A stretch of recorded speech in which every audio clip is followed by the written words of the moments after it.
Star Citizen has a PvP problem that'll ruin this game if nothing changes. Now, if you've watched this channel, you know how this works. I'll make a provocative claim, then spend about 8 minutes backing it up, and by the end you'll either agree with me or fight me in the comments. I really don't care which, I enjoy YouTube PvP. But before you hit dislike, let me cook on this, because I'm not a Care Bear asking CIG to remove PvP. That's not where this is going. Nor am I gonna bore you with 30 years of MMO history to make my case, because another game just did this. Their developers ignored every warning and lost 95% of its players in a year. My fear is that Star Citizen is walking right into that same scenario. The good news is, I think CIG accidentally built the solution, and we'll get into that. The current PvP implementation, like a lot of things in Star Citizen, diverges from the fantasy in a major way. It's cool to think that you're the big, bad space pirate that's feared the world over. Who wouldn't want that? But in all reality, there's no such thing in Star Citizen today. Nearly all PvP encounters are ones where the player with an advantage bullies someone who never had a chance.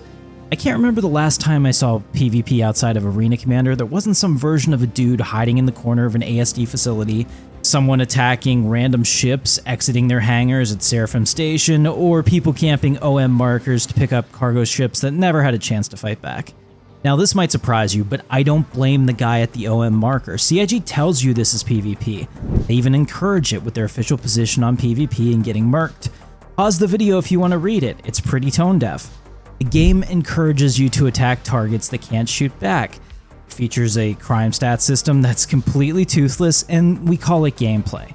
Players will always do what the design rewards. Star Citizen's current design rewards the least interesting PvP this game could possibly offer. The victim loses hours of their evening. The attacker, well, they lose nothing because there's no real consequences now. Prison in this game is a short break, then right back at it, assuming you ever die and get caught in the first place. The result is that the victim regrets logging in that night. That's how you lose players. And if you're already typing, shut up, the law system will fix it in the comments, don't stop, it helps the algorithm, but I promise I'll cover it. Star Citizen isn't the only game dealing with a PvE versus PvE tension. Another studio just ran this exact experiment at scale, and the results were brutal.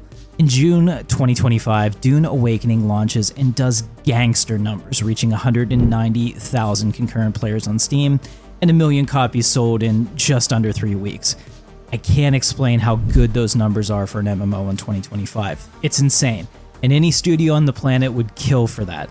But just a year later, on a normal day, only about 8,000 people are still playing. That's a 95% loss of players. Those 8K concurrent player numbers are the kind that Marathon wishes they had even now. Yeah, I'm piling on Sony and they deserve it. Look, Dune wasn't a bad game at all. The first 80 or so hours of gameplay were praised by the community as some of the best survival gameplay we've had yet. Then, you hit the endgame content. And the only place to get the best gear was a forced, open, kill-on-sight PvP zone. Every progression path in the game funneled you into the one place other players were free to ruin your night. Players hated it, and the game spiraled. Funcom's own report from April of this year showed that more than 80% of anyone who ever played the game only engaged with PvE. 8 out of 10 people rejected the endgame completely, and they just left. This wasn't a shock to anyone. 2 weeks before launch, Dune Awakening's creative director went on a live stream and admitted that players were worried about the PvP aspect. He told them there was a safe zone they could stay in, but it paid out a fraction of the rewards. Players aren't stupid, they're not going to accept being second-class citizens in their own game. Funcom knew how deeply unpopular the PvP portion of the game would be, then they designed the game with that as the end goal anyway. It cost them everything. The game's tarnished now, even with all the fixes they've tried. If that sounds familiar, it should, because Star Citizen's going to be doing the same thing. The 1.0 plan has 5 systems. Stanton, Castra, and Terra are lawful, featuring areas with tiered security using real NPC responses to acts of aggression. Pyro and Nyx, conversely, are designated unlawful, and bases there will be more profitable because that's where the high-quality resources are. There's also more vulnerable and need to be defended. It sounds awesome in a pitch, it sounds cool when you imagine the gameplay in your head, and it sucks when you're the one getting ganked because you tried to mine something that you need for that really cool armor schematic that you really wanted to craft. None of this addresses the problem that we have today either. The pitch is that all of this gets fixed when CIG ships real consequences with the law system. Someday we'll have advocacy agents, NPC response ships, and real punishment. Maybe Javelin shows up when you commit a crime in UEE space. I don't think it solves anything though. In a small ship, your time to kill is seconds. A cutlass opens up on your freelancer at an OM marker, and the fight, if we're really gonna call it that, is over before you realized it started, especially since you jump in with your shields down. Alright, that one actually happened to me before, but unless that respawn spawns in instantly, it's just not gonna help that guy whose ship's destroyed. Maybe the pirate even gets hunted down and blown apart 20 minutes later. Somewhere that you'll never see.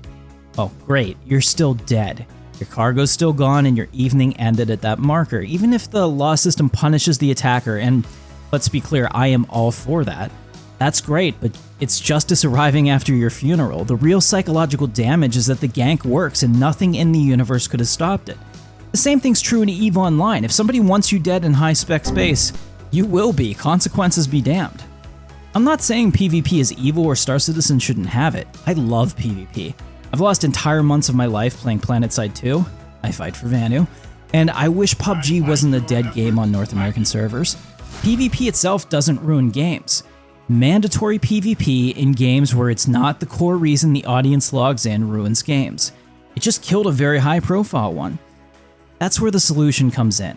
Instancing, the ability to control who's in a space, how many of them there are, and what the rules are inside. It's great for narrative story control, but it's even better for controlling the encounter itself. Now, we're getting the Siege of Orzen and instancing with 410. Our hangars have been instanced for a while, and it's made the game better, full stop. Oh, it pissed off the people that love to jump in your elevator and try to kill you in a hangar. And it's gonna piss off the guy that likes to ambush you at the ASD facilities once they get the same treatment too. Personally, I love that. That guy can eat shit. Corner camping isn't defensible piracy. But maybe Star Citizen is learning from Dune after all. CIG's already testing opt-in PvP in the verse. The Rockbreaker stations and Nyx are testing this right now. Pay a higher buy-in, and the station's yours exclusively. Nobody else gets the jump point marker to go there. If you pay less, then you get a contested site and PvP's on the table. I'd love to see the data on the split between the two. It would be priceless to know what Star Citizen's community does when given that choice. But here's something that you just don't hear enough from Star Citizen YouTubers. I don't have all the answers. I'm not going to design the perfect system in an 8-minute video, and I'm not going to pretend that I could either. My job is to start the discussion. CIG is people who design encounters for a living.